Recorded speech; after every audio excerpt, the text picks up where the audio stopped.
And have you noticed every way I've changed? 'Cause to me you simply stayed the same. But every time I walk away, you leave a little piece of you inside of me. It made me who I am today. My hometown life, its spirits inside. My hometown's alive and filled with the light unfading that I've created. My hometown's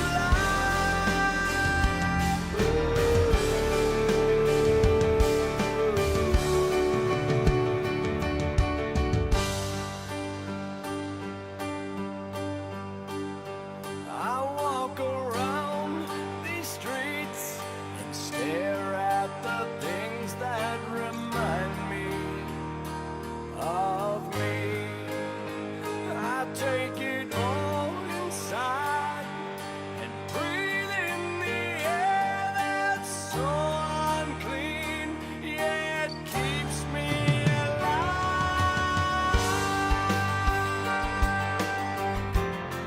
My hometown's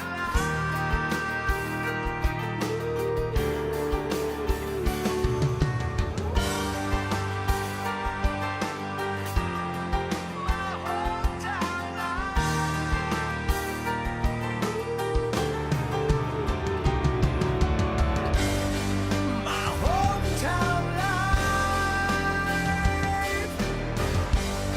its spirits inside. My hometown's alive and filled with the light unfading that I've created. My hometown's alive.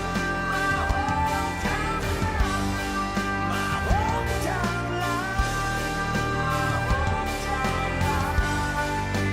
hometown's alive. My hometown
Hey, what's up, everybody? It's Sully Erna back here in Godsmack headquarters on Hometown Sessions. Have you missed me? I know you have. I know I had to take this week off, last week I should say, and I missed a couple of sessions with all you people. I hope we're not too emotional about that, but life has consumed me, and I have my assistant here bringing me my reading glasses because I want to see all your lovely little comments, but I can't see shit. So hold on. Let's do this. Oh my God. There it is. All right. I'll get to that in a minute. I'm old. What can I say? You see the gray? It's starting. Everything's going right downhill from here. How's everyone doing, man? Hopefully you've been staying busy, staying healthy, and I'm happy to be back here. I kind of missed it. It feels like we've only missed a couple of shows, but it feels like it's been about a month. So if I'm a little rusty, bear with me. But I wanted to say thank you to all of the fans, my family, my friends, everyone who's kind of been a strong Godsmack supporter over the years. Because Unforgettable stayed at number one, I think, for a raging 5 weeks in a row. It's a really proud moment for the band because we're excited for the kids. This one was for the kids. And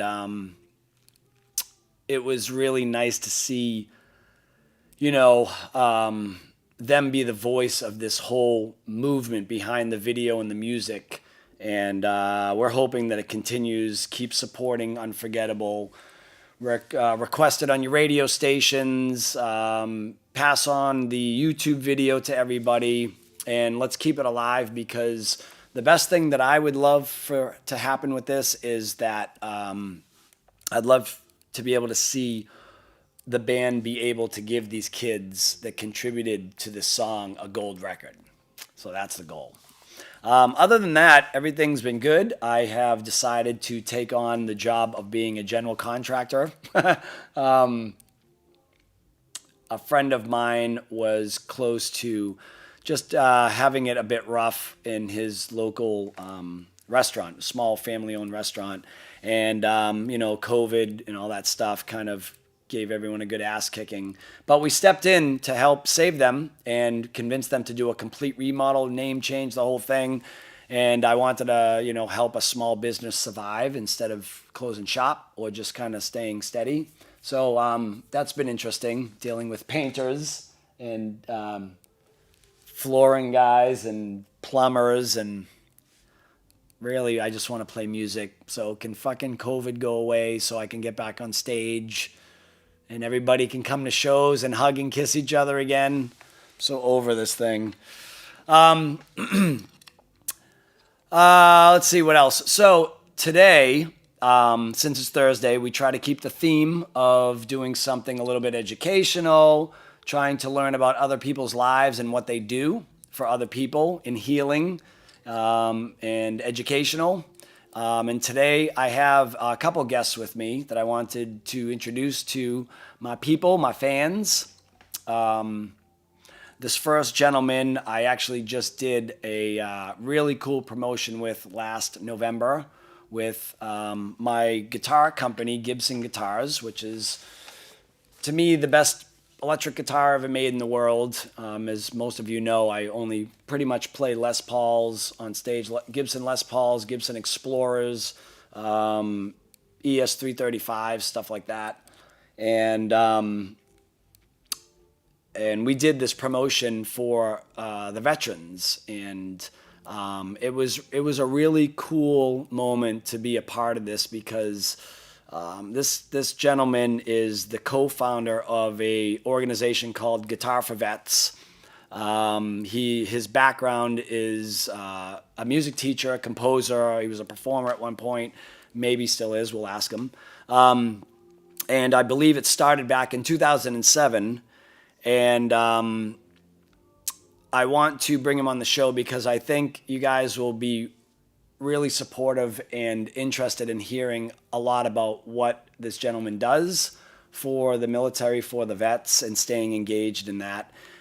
So I am not going to prep it anymore because there's a lot of things that I want Patrick to be able to explain to you. So without further ado, let's bring on Patrick Nettesheim. Is it Nettesheim? What's up, Patrick? Oh, hold on. I got to turn you up. Hey, what's up, buddy? How are you, man?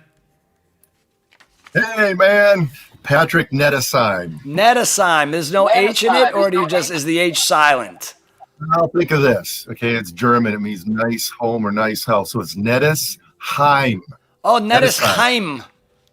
Well, it's not as Jewish. It's Nettesheim. Let me make a little adjustment here, Patrick, because I want to be able to see you clearly as we talk. There we go. Okay. So, welcome to the show. Thanks for being here. Yeah, it's an honor to be here, Sully. Appreciate it. I had a really good time with you back in November. Doing that promotion. We gave away how many guitars? There were 14 custom Les Pauls from the custom shop, and there were Guitars for Vets Les Pauls. They were olive drab green, Yes. and right in the little truss rod cover, it's got G4V Guitars for Vets in Yep. it. Yep. These things are monster guitars, man. They got coil taps in them in the pickups, so you can get that thinner sound. But if you want to melt some faces, just kick those back in, hit Crank the it hum up. button. Yeah. Have the right amp. That's right, man. The guitar is And the right guitar, but yeah, they were really cool, and they definitely had the whole military theme throughout it. And I remember those guys were so blown away by that whole setup that Gibson and you promoted with them, and the whole presentation of it. And then I think how many tens of thousands of guitar strings? I think it was about 19,000 sets of guitar strings. So your fans who are Amazing. guitar players, hopefully we can make some of those available online to help support the program. And they also gave us 36 master built Epiphone acoustic guitars, Right. electric acoustic guitars as well. I mean, the generosity is really heartwarming. And if you remember, man, you could the love in that room was palpable, you know? Totally. It's about, I know you're about building community. You got this great community online here, and that's what we're doing. You don't even have to play a guitar to do it. Yeah. You can play drums. Yeah.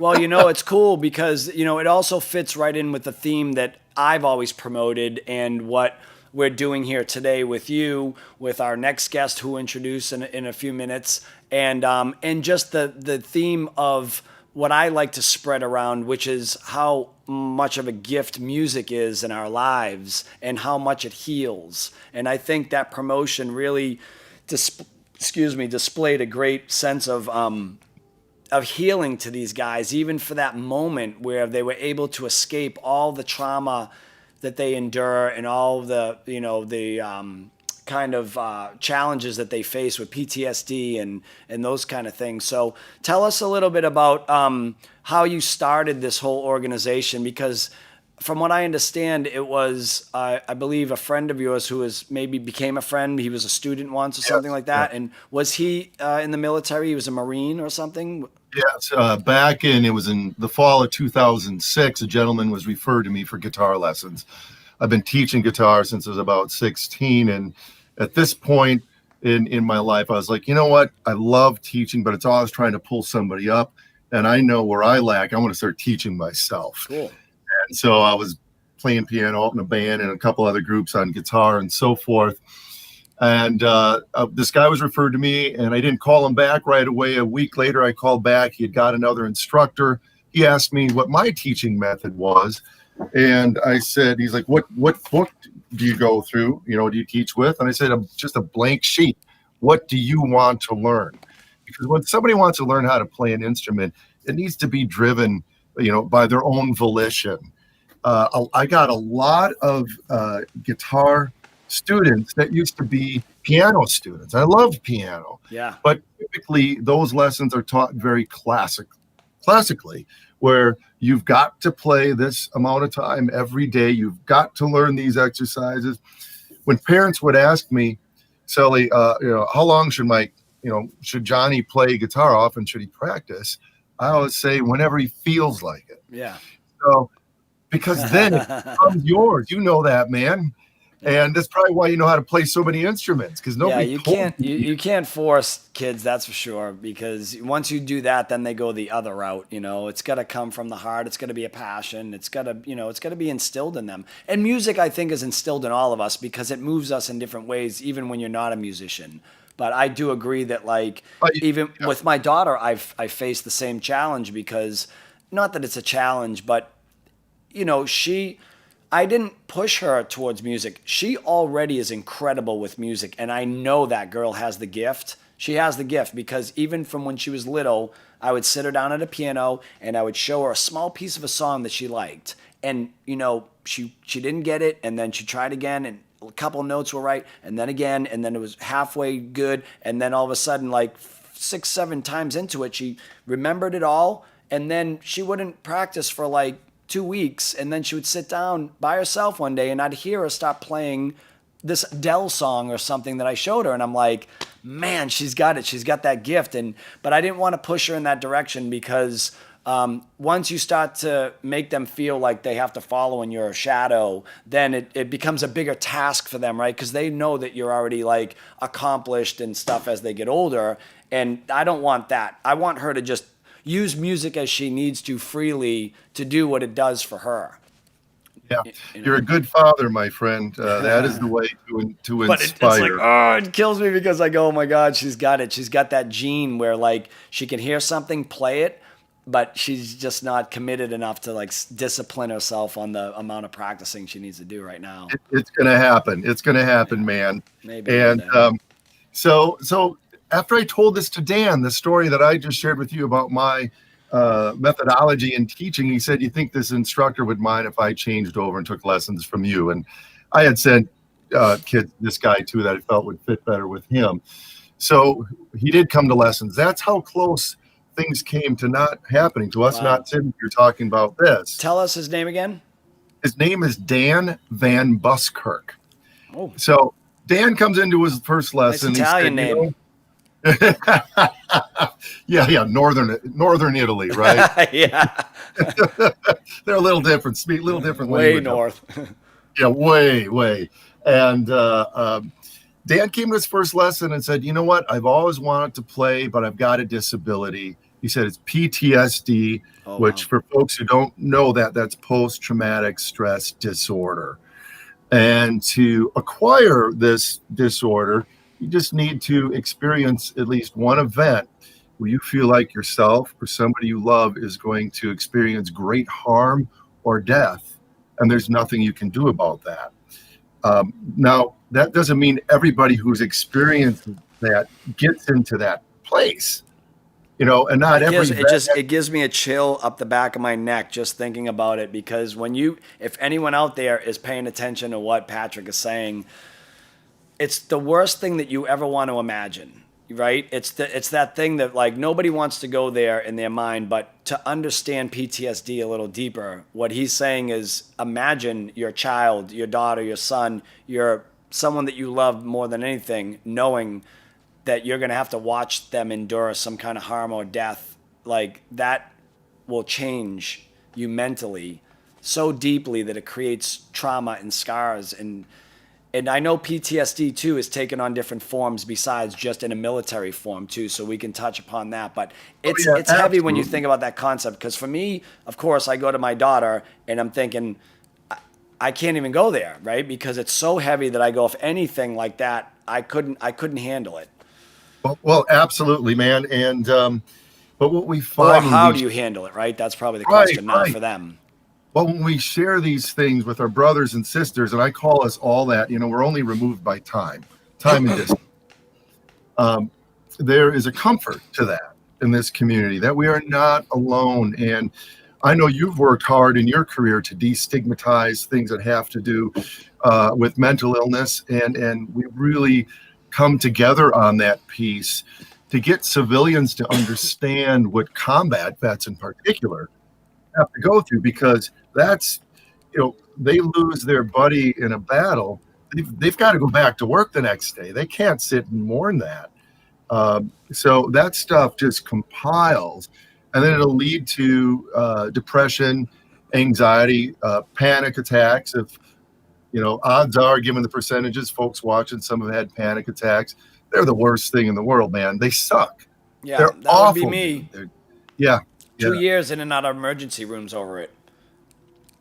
It's like, and I've experienced it too. I usually just talk about the vet's experience, but frankly, most of the folks working with Guitars for Vets are what Carl Jung called wounded healers. We know the feeling. Now, my trauma is different than what a combat vet experiences. However, the symptoms can be very similar. Sure. In that respect. And with music, as you were talking before, that this universal language, it's like the telepathy of emotion. So Godsmack's song is out there, and there's people in different time zones, different parts of the world listening to this, but grooving to it. They're feeling they might not know the story behind your song, but they know the feeling behind your Yeah. song. And Of course, they connect to it in their own way because, yeah, it reminds them of something that affected them on an emotional level, for sure. yeah, So I mean, this guy Dan started. Is he a part of Guitar for Vets? You guys are kind of partners in this. yes, he's my co-founder, because the way cool. it worked, after these lessons helped him, and he shared with me. I mean, I was curious to know what it was like to serve in Vietnam. He was in First Marine Recon in '68 and '69. Wow. In a part of the country known as Da Nang, and they were trying to stop they were tasked with stopping the infiltration of the NVA, the North Vietnamese Army. They would identify where they were coming in, then the infantry would go in to slow them down. Such a crazy time. Dan, it's apocalypse now, man. He lost a lot of brothers and sisters. So now, Sully, I think you and I are about the same age, around 40 years old here. And less than that. You're still a teenager. And here I was just about to say, I was actually born in '68 when he was serving in Vietnam, and I'm like, yeah. No that's secret to awesome, the fans. dude. They know how old I am. But I grew up in the Midwest, and in high school we didn't learn squat about Vietnam. We saw one film, Yeah, it was. And we had to get our man. parents to sign off on it because it showed boobs, not because it showed carnage and death and horrid stuff. So Dan, being a walking history book, he'd love it if he heard me refer to him as that. And Dan wanted to know what it was like for me to try to make it in the music industry, and we have our own trials and tribulations with that. I think Dan's was much worse than mine, but he'll hear one of my stories and like, oh my God, I never went through that. No. Yeah. It's really so funny that too, because, for me, it's one of those subjects that when I was in school, I could care less about it. I hated history. It was boring to me. I'm like, I don't care who discovered America. It's here. I live in it. Like, moving on. I want to go home and play my drums. Now it's one of the most fascinating things in the world to me, and I wish I would have paid more attention in school. But, as long as I know how to read and write, I can research anything I want. And that's the beauty about, self-education as well, is that even when you're past your school years, if you didn't figure out what you want to do in school, whatever, you can pick up a book and educate yourself. Or now with the internet especially, you can, watch YouTube or research it online. But it's just really, I love history. I really do. I love it more than anything. That's why I get so mad right now about what's going on around the country and how they're tearing down these statues and things like that. And I get why they're trying to go down that lane, but I don't agree with all of it, because some of it I just think is like terrorist acts. It's these radical extremists and anarchists. And so without getting too deep into that whole Black Lives Matter stuff, it's still like, I think it's so intriguing and important we learn about our history. And the Vietnam War was definitely one of those moments that was extremely impactful for different reasons, good and bad. And people need to get educated about that stuff and not try to erase it or pretend things didn't happen. That's my point. Yeah, you've nailed it, man. And just one comment on the statues. I think we can, there's common ground, I think, that can be found where most people would agree.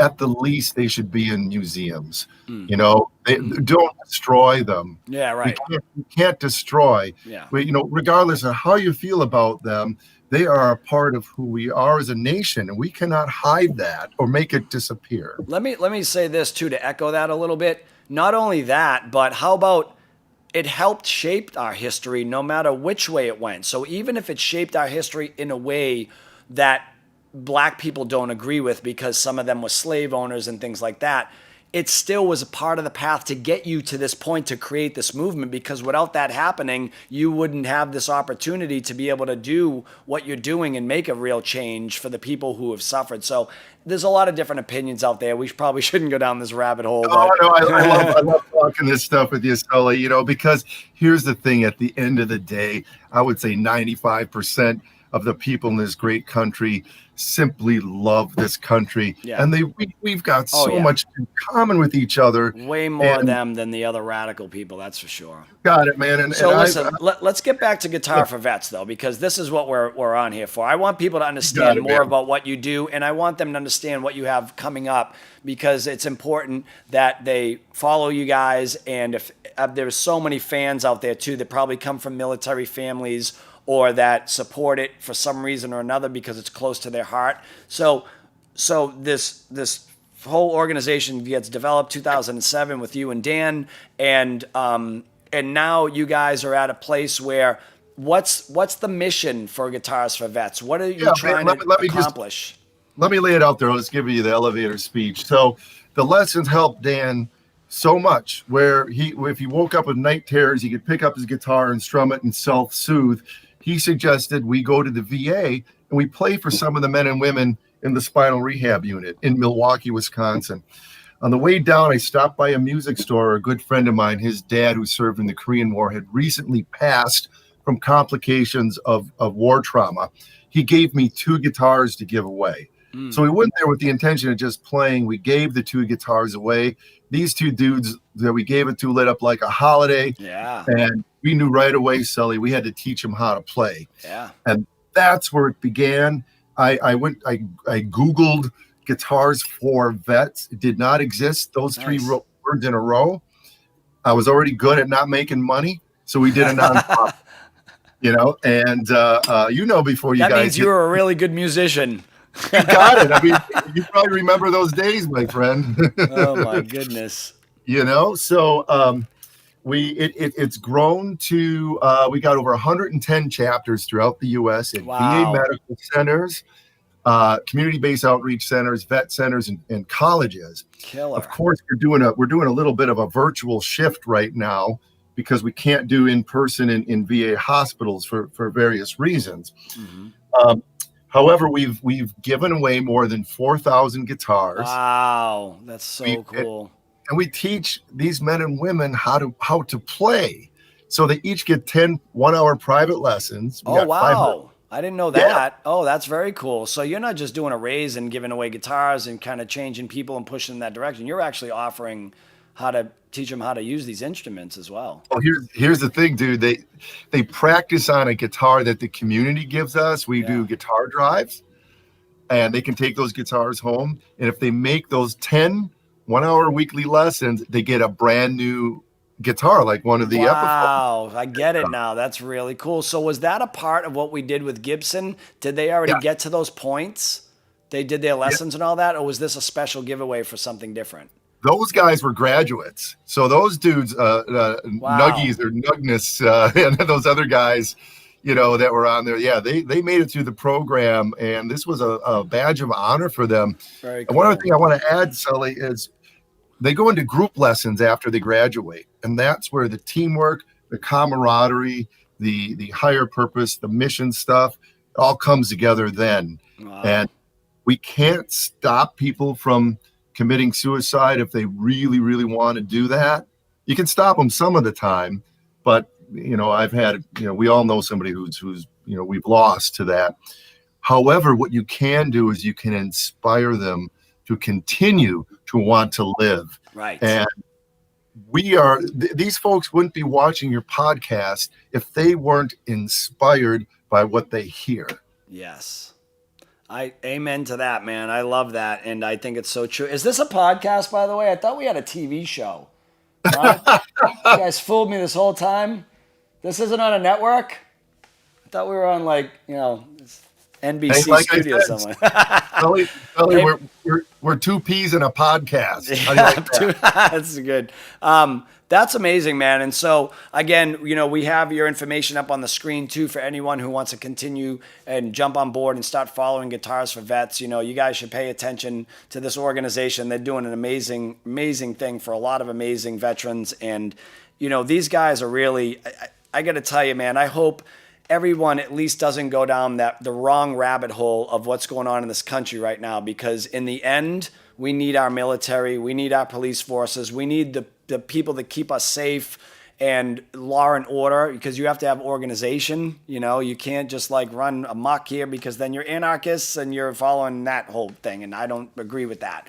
But Yeah. that being said, I love working with the military, and you know that, and I think our fans know that over the years. Like whenever we have an opportunity to do something for our U.S. Armed Forces, I think it's important. You know, these people, kids, man, put their lives on the line to keep this a free country, to give us our rights and all that stuff. And I will always support our U.S. military. I don't support war.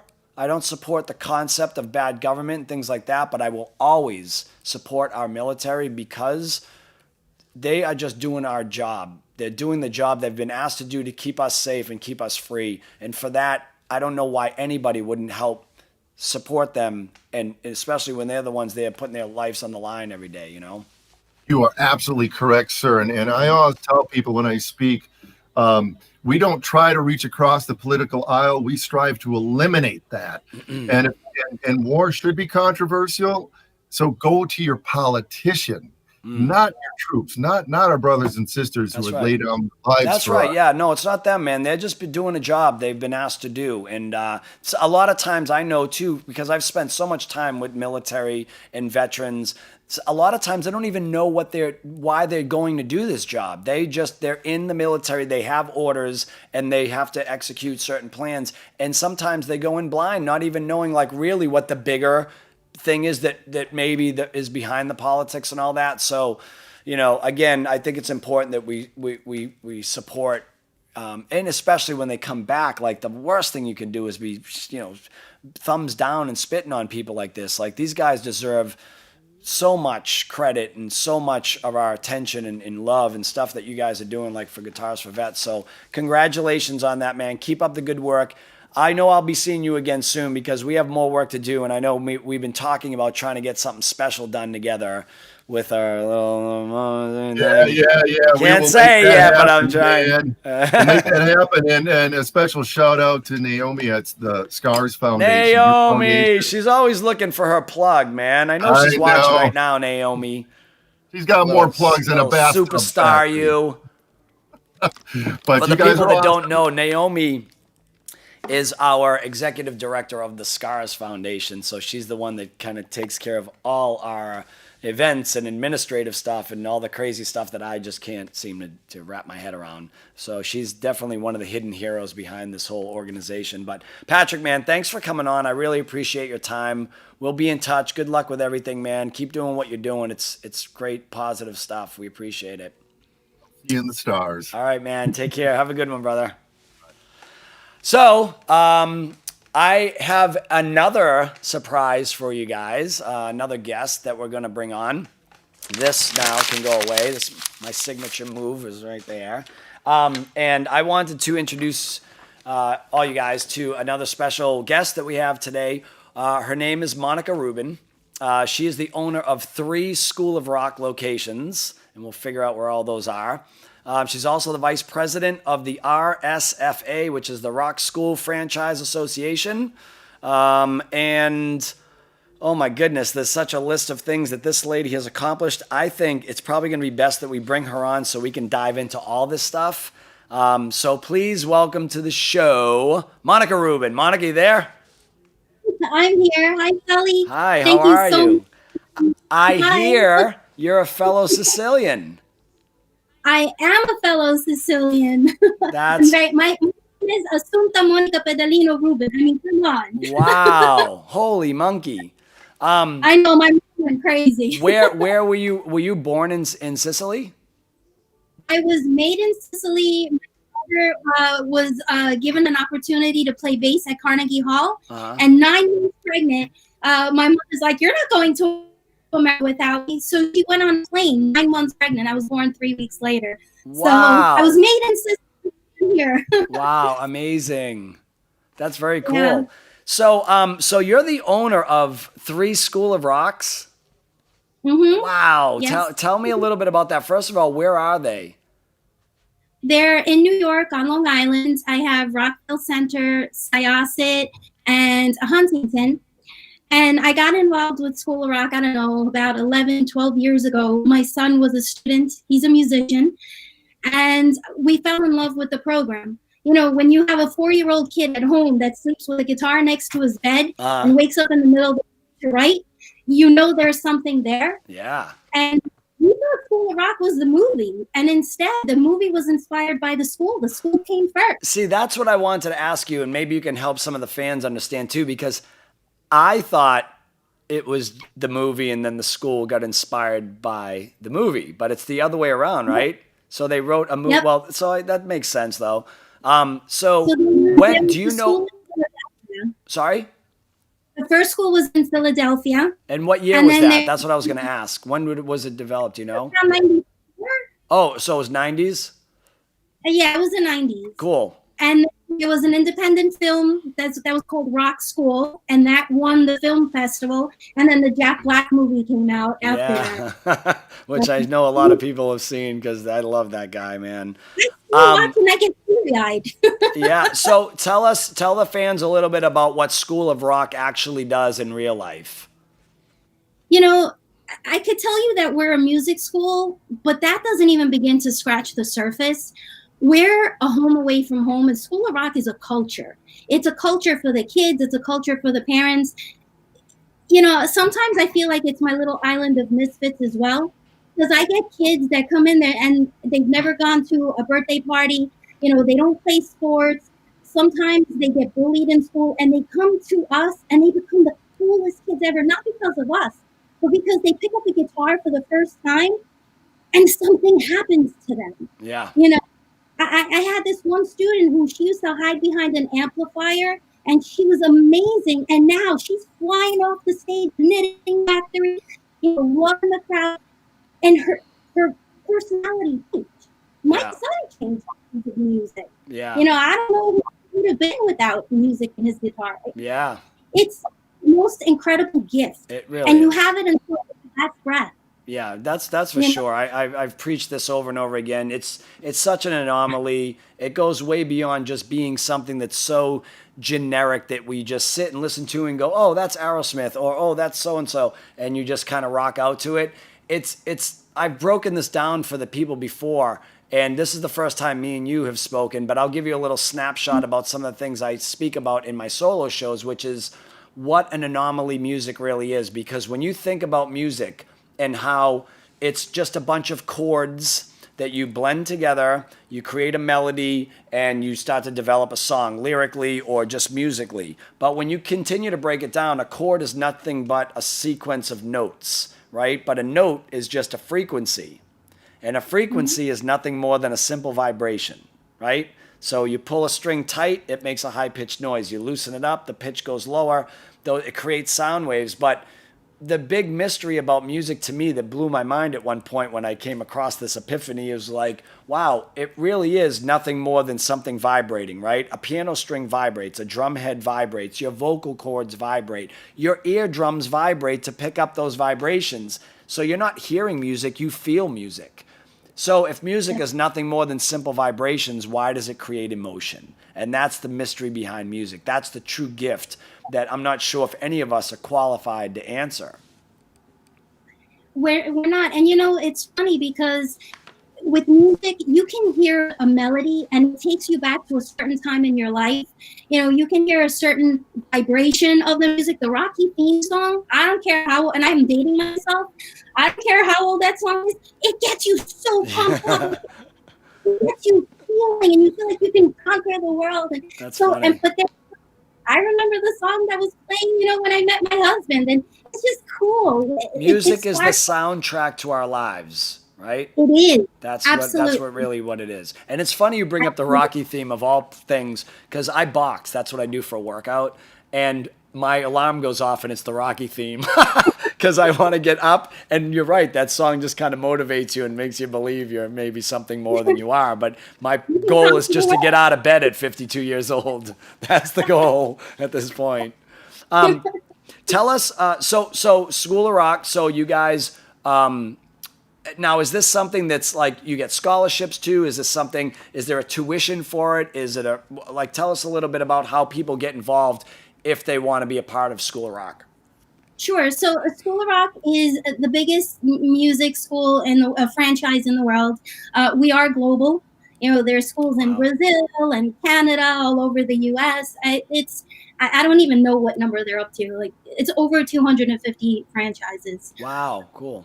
Yeah, and we are for profit, but there are schools that, you can apply for a scholarship if anyone has a hardship, or, for inner city students, a lot of times we'll do fundraising and, we'll help pay for their music lessons. I have a special needs program at my school, and I mean, I could tell you we've given lessons away for free as well. It depends. It's on, per situation deal. That's how. Walk me through a day in school at School of Rock. Is it English and math and all that stuff, or is this a trade school to specifically focus on music? So, why did you pick up your drumsticks when you were a child? Who did you want to play as? Well, I started very young. I was 3.5 years old, so I was watching my dad's band, and that drummer, whoever he was, I think he died. He's pretty old. So I could tell. I use my son as an example because he's inspired me every day of my life. His inspiration was always David Gilmour. Oh, cool. Oh, what a good one. Oh man, tell him he's going down the right path. So he picked up his first guitar and he wanted to be just like David Gilmour. Wow. And when he went to School of Rock, it was Jimi Hendrix, it was Led Zeppelin, and all those bands that he didn't know about theory. He didn't want to know, what the right shapes of the chords were. He wanted to play like the people that inspired him. Yeah. And then you become hungry for more. So when the kids come to School of Rock, they want to play like Dave Grohl. They want to play, when Neil Peart died, I had 9-year-olds coming into the school going, Monica, he died. What 9-year-olds know, the drummer from Rush? Like, who? Only School of Rock kids. Wow. Old souls, huh? Yeah. Young ages, old souls, yeah. If you hear good rock being played, most likely that's a School of Rock kid. Really? Absolutely. That's good, because we need people to understand how important that music was back then. People, I got to tell you, I'll tell you real quickly. I seen this meme on the internet the other day, or someone sent it to me, and it was a picture of Robert Plant in his heyday, looking super cool, young, long, curly blonde hair, cigarette in his hand, and it says, "You know why your generation is so angry? Because your music sucks." And I was like, that's so good, because that generation, that era through the 60s and the 70s was some of the most important music, especially in rock music, ever created, that has paved the way for so many of us through the Godsmacks and Foo Fighters and Metallicas and any other kind of music you can name was spawned through these, and by the way, speaking of which, we were just on with Patrick, talk about an era of music through the Vietnam era and all that stuff. So much great. I mean, we had the Janis Joplins, the Jimi Hendrix, and it just goes on and on. So it's funny how sometimes major events like that is responsible for spawning some of the most important movements in music. And it's great to see the kids now, even that age, are still being inspired by that. Mm-hmm. Well, if you think about what we're going through now with COVID, with the BLM movements, even with the Me Too movements, there's been so much going on in 2020 that if music, rock and roll, guitar solos kind of took a little bit of a backseat for a little while. Yeah. But if that doesn't come back hard and in your face right now, we're missing the perfect opportunity. Yeah. This is when rock comes back on the radio. Yeah. It's coming, because we're even in pop music, we're starting to hear guitar now. I don't even mind a lot of the stuff that came out. Some of it I just think is blah, whatever. If you're going to sing the track and just be that kind of like digital, it's not for me. That's all I got to say. Maybe some other people appreciate it, but to me, that's lip syncing in a mirror to a CD. But even like the Post Malones and people like that, who I actually admire, he's a good player. I've seen the dude live with my daughter. She turned me on to him, and he's a good player. He can play guitar great. I don't know how many instruments he plays, but I'm sure more than that. But even in that music now, he's starting to do collaborations with Ozzy, and you're starting to see a lot more of this. Like they know that rock has been missing for a while now in the pop genre, and you're starting to hear electric guitars come back, and you're starting to see these collaborations happen, because I think rock is knocking on their forehead while pop is kind of like reaching out for some collaborations because they know that that is starting to feel new again. As you know, rock is cyclical, right? I mean, it'll never die, but sometimes it kind of takes a back seat for a minute because this new trend happens. And then eventually it comes back to the core of rock music. So I think we're starting to see that transition happen. I'm a big fan of rock. I mean, you can't tell, look behind me, it's all rock posters. The fact that you can't go on Billboard, and I mean, the latest rock band are the Foo Fighters, you know, and that was in the 90s. And the fact that we haven't had a big rock band in all the time, we're overdue. It's time, you know? Wait. No. I mean, Hello?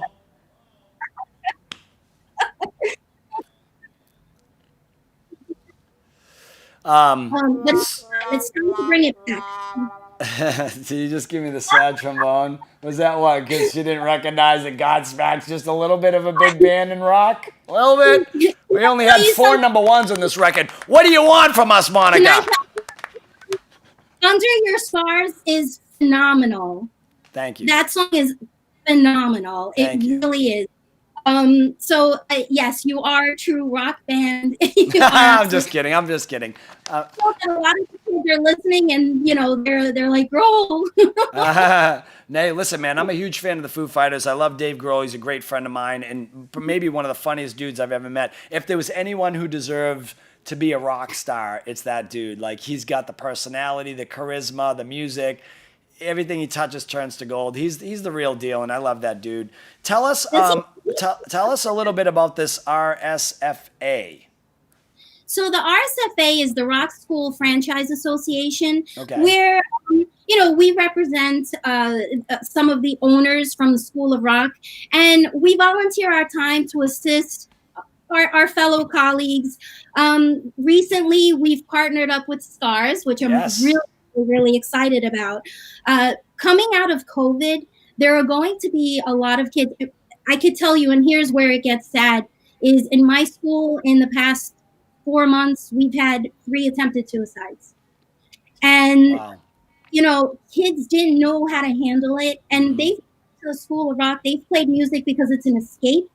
And when you're confined at home, you know, they're not all songwriters. They don't know how to channel those feelings. Partnering up with SCARS is really going to help us, number one, address it. Number two, you know, target a lot of the kids that are screaming for help and are not saying anything. Because there's, just speaking to Naomi, I've learned, there's Naomi again. Speaking to Naomi, I've learned so much about simply what the kids are listening to could be a sign of depression, of anxiety, you know, being bullied, of addiction, anxiety, all of those things. And I'm excited to partner with you guys because that's really what we want to try to bring to the kids and show them. Yeah, and that's why I love the song Under Your Scars, because the Goo Goo Dolls had this line that said, "Scars are souvenirs you never lose." And that line has always stayed with me. And they shouldn't be things that you try to hide. You know, scars are things that tell your story. And musicians, you're a storyteller. And you can make a difference. And that's what we're trying to do. Yeah, I agree. And I love that, you know, that this is, we have so many similarities in this because you're you know, working with kids that are struggling, that are trying to get over some of these obstacles with things like, you know, they already have some kind of mental illness going on, and then you have some kind of pandemic hit, which is just freaking people out. They're isolated for too long. They're spinning out of control in their minds. And one of the safest places you can be during something that's that scary or when you're feeling like you're out of control is to go into your music, because music will take you on a journey. Besides tell you stories, it will literally take you to places like you were saying. You know, it's the soundtrack to our lives, so I don't know anything that kind of can take you right back to that time and place when you hear the song. Like, as soon as you hear it, you're immediately back. You're 16, you're in the car with your girlfriends going to the beach, and you can feel the feelings and experience the experience. And I don't know anything else in the world that is that powerful and acts like that except for maybe Scent, you know? where you can smell something and it can really bring you right back to that time and place. You're not cooking. But there you go again, right? You can get into the biology part of this thing and talk about how incredible the human body is and how eyesight works, how breathing works, how scent, touch, smell, like all those things work, and what an anomaly those things are, right? Mm-hmm. So why wouldn't you lump music into that same category of it being such an incredible gift? Because that's what people need to understand and never take for granted. You know, it never asks anything of us in return. It's always there when we need it. And it works in such an incredible way just through vibration. And I know that we also work on the side with a couple different doctors that know Naomi, you're getting a lot of plugs on this episode.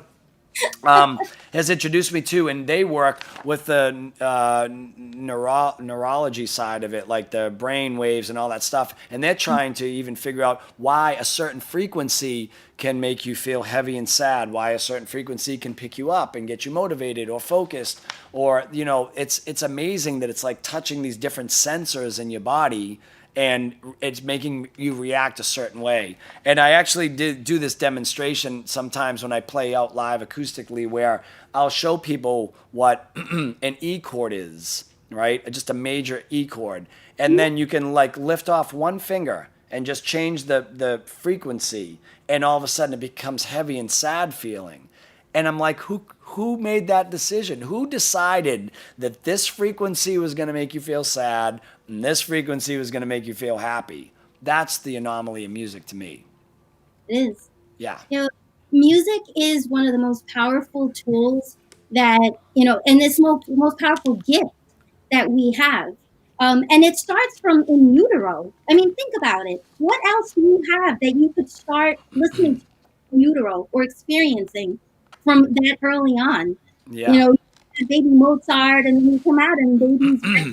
Yeah. And they're talking about how, you know, learning how to play a musical instrument is helping with slow down Alzheimer's. Yeah. Because you're training your brain to do something new. And I don't know, I feel like music, putting kids on life stage, because when you ask a girl or a boy out on a date, you're on stage, right? Yeah. So if you learn how to perform at a young age, you're setting up for those stages. And now we're learning on the Zoom stage. And there's just so many things you learn from music. Yeah. And you're set up for wins. You're always Totally. set up. I Touring. totally agree. Yeah. You know, And so you were saying also that being a music school doesn't even scratch the surface. And so you deal with, you know, people that want to go and study music if that's what kind of their goal is, but you're also being able to facilitate helping them with mental illnesses, suicide prevention, bullying, right? PTSD sorts and things like that.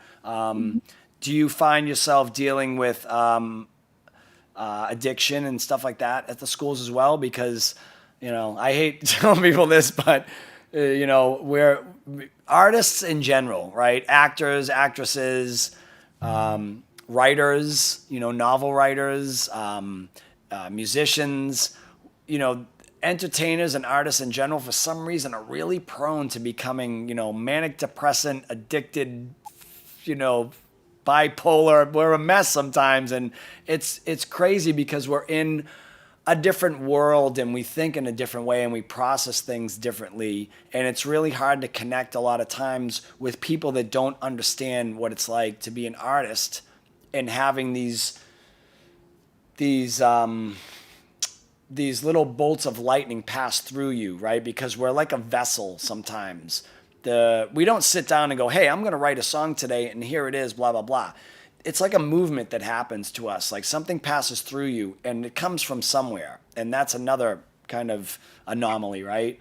But I think when you are that vessel and you're that person and you have this information passing through you, your job is to be a conduit for it and get it out, record it, get the melodies, get the lyrical content, and kind of project that out there to be able to help get into the ears of other people who need this kind of guidance and use it as a tool in their toolbox. So if I can tell you, it's School of Rock. Remember, I told you it's a culture that it has become a lifestyle. Yes. So many of us owners are doing it because it's a labor of love. You know, it's truly, we've decided to put our lives into making a difference for children. And when they come into the school, you know, of course you're going to have some kids that are bullied and are suffering from depression, but what we try to do is create an environment where we set them up for wins. Sure. And because everyone is of the same mindset, and you know, there's other people just like you come here, if you go to school, the chance of finding another musician in your school is slim. It's not like finding another kid that's on the soccer or baseball team. They're Right. a diamond, right? Yeah, This is not me talking about sports, but it's harder to find. Yeah, totally. No, I get it. At the School of Rock, because there are other people that are like-minded, you have a support team. Yeah. Someone who would typically be depressed now has people that are like-minded to help pull you up and help fight through. And you may never even need that support of anxiety and depression because we just change their pathway. Yeah. You know, setting them up for wins. And that's what I fill my day with every single day. That's awesome. I love working, you know. Well, that's the goal for everybody, right? Is to just find something that you love doing, because then it doesn't become work anymore. It just becomes the reason why you want to get up and accomplish more things every day. And I think that's what everybody has to really try to look for in their lives, as even with my daughter, right? So my daughter's 18 and she's in that first phase of like, what am I going to take in college? Where am I going to go? It's hard sometimes for kids at that age to figure it out. Like, how are you supposed to know what you're going to be for the rest of your life at 18 years old? There's so many things change over the course of the years. But the main goal, the generic goal is try to find something you love, even if it's just exploring the world, traveling, hanging out with different people. You will stumble onto something eventually. And then when you love it, you do that, you make a career out of it, you learn the trade, you go to school for it, you get a little deeper into it, so you become an expert in that.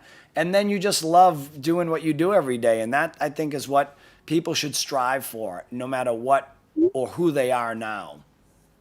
Absolutely. You just have to find the passion. And if you make money off of your passion, then that's great. You know. And so what about, I sidetracked you for a second, but what about the addiction process, right? So are you experiencing a lot of that in schools? And what age group do you work with? Is it any age at that point, because it's like a college, or are these certain age groups that you don't go beyond at School of Rock? So, I mean, we have adults, but, you know, as adults, we think we know everything. So for us, really, our primary focus are kids between the ages of 6 to until they graduate and go to college. Oh, wow. Yeah, you know, addiction is a thing, but I can only speak for myself. I think that the kids here, we're a little family, and I'm kind of like mother hen, you know, and they're more afraid. Like, I tell them, drugs and rock and roll, that's from a different time. Today, if I find out that, you know, you're dabbling in drugs and you're failing in school, I'm going to take you off the song, or we're going to have a big chat. And they're more afraid of disappointing me, that I'm finding that, you know, they're not doing as many drugs as it used to be. And now this is just my little corner of the world. Of course. You know? And you're working with a certain age group too, for the most part. So that's good. Yeah. But you still got to watch out too, because they're vaping nicotine and stupid things like that too. And that sometimes starts a trend. It does. And, you know, you're always going to have the kids that are drinking and, you know, that are experimenting. And it's not just the drugs, you know, they're experimenting in sex and, you know, starting at younger ages. You just try your best to show them. I know. It's hard. I'm a mom. I got a 21-year-old, you know. And, no, I'm kidding. He was performing, and when he was 13, he was performing with his band, and this 40-something-year-old woman was hitting on him, and I was like, "Get off my baby!" You know. Yeah. And you think about it, it's just like, "Oh my God, this is the life." But if you teach your children, and you know, you're there for them, they're gonna fall, they're gonna make mistakes, but you have to be there to pick them up. Totally. Well, congratulations on all that. That's great. How many more schools you think you'll own? You looking for more? I think kill me. I don't know. Yeah, you gonna go for more? Yeah, and I'm opening up. My third one is opening up right now, so I need a little break. Yeah, We'll I see. hear you. Well, I hope. Can I tell? Yeah, sure. Go ahead. We had Shannon was on with he did a master class he did a Q&A, and I have to tell you the funniest thing. He said a 9-year-old asked him about what it's like to be a drummer, and this is the best line I've heard. Okay, he said, well, you're gonna have a life of calloused hands and a sweaty ass. Yeah. Tell me that. I know, that's Shannon for you though. He's very transparent, very honest. But it's really honest, isn't it, when you think about it? I've been a drummer my whole life, and people are just like, oh, I want to learn how to play drums. I go, just get used to cracked, callousy hands, and your butt will be sweating all the time. You're the dude that leaves practice with a big wet spot on your butt. Everything goes, it's gravity, man. The sweat goes down. So I'm getting T-shirts made, bumper stickers. I thought that was a great one. It's perfect, it really is. So what's coming up for you guys? What's coming up? Anything on the horizon? So, I mean, we always have, look, we're typically performing and touring, School of Rock in general. Our summer has been a little disrupted thanks to, the new norm. But it will get back, and we're doing what we can to, rock virtually. So we're hoping to get that back, but, I don't know. We're looking forward to working with Scars, Cool. And that's going to be an adventure. Yeah, we are too, man.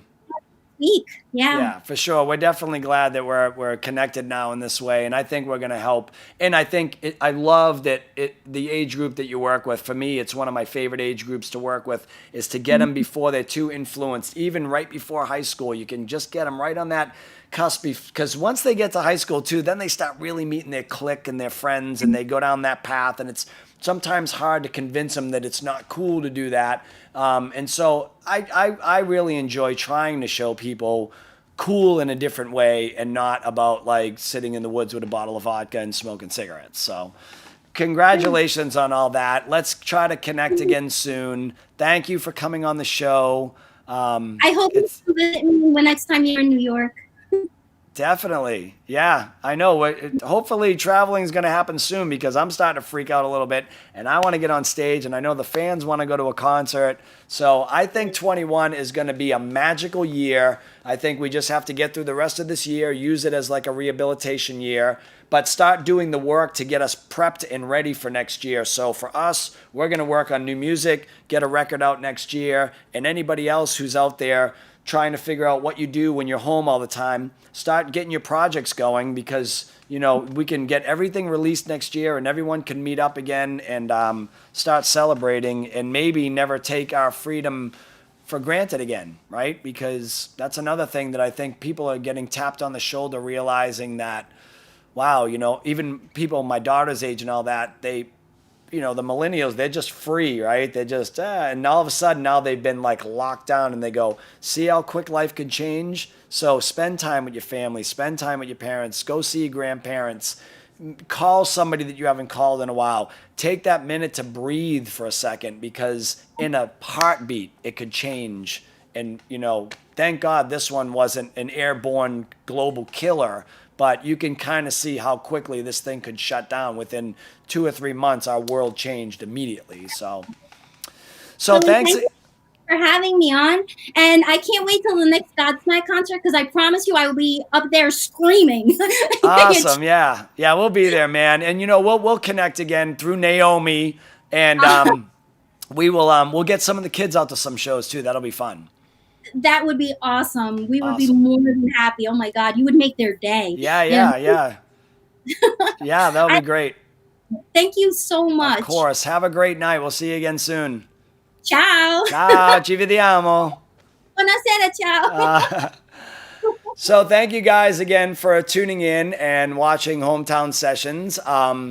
I want to thank Patrick and Monica for coming on today. I hope you guys had a good time. I also want to let you guys know that I am still working on this finale performance episode, and I am really excited about it because it's shaping up really good.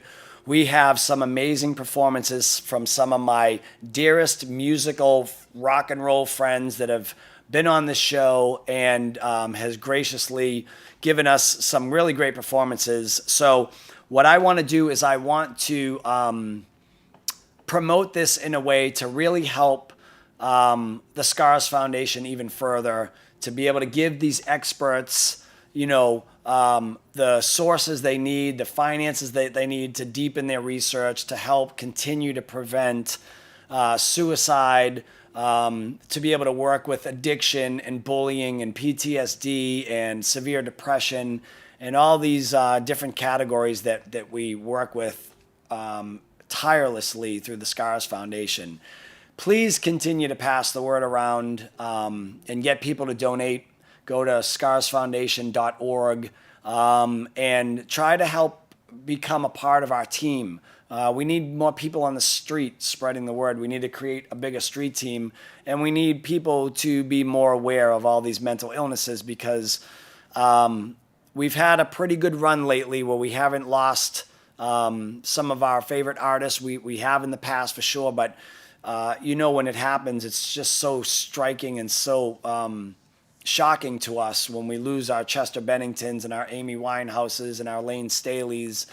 It's things like this that we need to do to continue to create the movement and get a bit more understanding about, so we can help make a difference and reach these people and give them a voice. Like we say, that they don't have a voice right now. They're stuck in the dark part of it, the little black holes that they kind of go into and don't feel like anyone understands the pain that they're in, or doesn't believe that there's any help or solutions to this stuff. And there is, and sometimes it just starts with a phone call. Call up someone, make sure they're okay, let them know they're loved, let them know you care about them, let them know you're thinking about them, and that's kind of how it works. So I'm going to try to be back here Tuesday. I don't like to make promises anymore, but I think so. I think we're going to be back on track now. I'm wrapping up a couple projects that I've kind of been immersed into. And let me get out of this thing here for a second and say hi to a couple people that are online. Patrick, get in here and shut this stupid thing off. I want to see the people. Power to the people, man. Where's the people? These the people? Ha-ha. There you go. Yeah, beat it now. Scram. Wow, there's a lot of comments coming in really fast. Holy monkey. Let's see. First of all, I need these. Hold, please.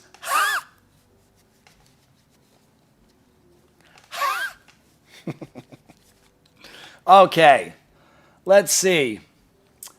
I want to say hi to Susan DuBois and Jeff Davis and Ava and Sean Rice and Lisa Sharp and Nicole Braver and Beth B and Elise Hart, Kimberly Bellavance.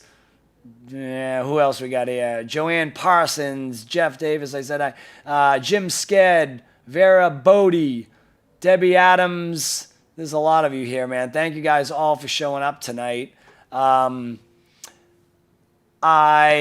have to get back to work, so I just want to see if any questions came in real quick that I can help you guys answer. I hope the stuff that we brought to you guys tonight helps somebody in your family or friends that you love. Love from Colorado. Laura Lee.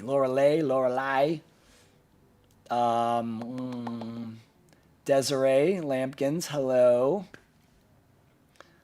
Britt Olson, hi. Was that Britt or is that Brett? Brett. Hold on, where is it? Britt. Okay, Britt. Rocky Rock. That's a cool name. Wow, you have a cool name. You should be a rock star. Rodney Lewis. Cool, man. I'm glad you guys all showed up tonight. So yeah, give me a little while longer. I'm going to try to come back here again, at least on Tuesdays and Thursdays. I might have to start cutting it back to a week just for now, because I really do got a lot going on. And I want to get this finale together. Not that I'm going to kill the show after the finale, but I'm going to start traveling a little bit because I need to go do some writing here in the studio. I need to do some writing out in LA. I'm going to be working with the band down in Florida. But the cool news is I think I'm going to be able to bring this wherever I go.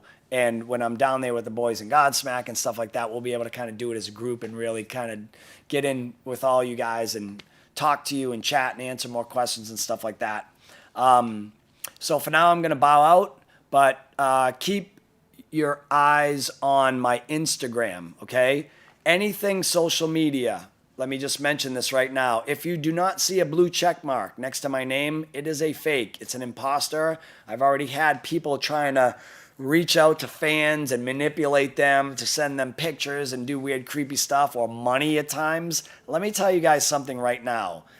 Let me be very clear about this. I will never ask you guys to send me money personally. That doesn't exist. So any of my social medias, Facebook, Twitter, Instagram, look for the blue check mark or not me. But I want you guys to spread the word. I want you guys to stay in tune with my Instagram because if there's days where I can't be here, I will be posting and I'm going to be promoting through Instagram and Facebook and Twitter on what day we're going to air this live concert. It's going to be Sully and Friends live from the living room. And I'm telling you right now, I've seen some of these performances that my bros have sent me and they're killer and it's just awesome. It's a different look, a different angle. It's raw, it's intimate. And I mean, really, really cool performances by Jacoby from Papa Roach, Aaron Lewis, Brent and Zach from Shinedown, Nuno Betancourt, Clint Lowry from Seven Dust Lake. It's going to be killer. So I want to create a drive to raise money for the Scars Foundation. So I know everybody's rehabilitating right now, and I know everybody's trying to replenish their savings and trying to get out of COVID and get back to work and get back to life. But somehow, somewhere, you guys are going to scrounge up some pennies, some dollars, and we're going to create a campaign to raise a certain amount of money for the Scars Foundation. And if you know anybody right now that's feeling generous, go to scarsfoundation.org and donate now. Other than that, I will see you guys on Tuesday. Don't hate me if I'm not here, but I'll be here, I think. Goodbye. Peace out. Kill it.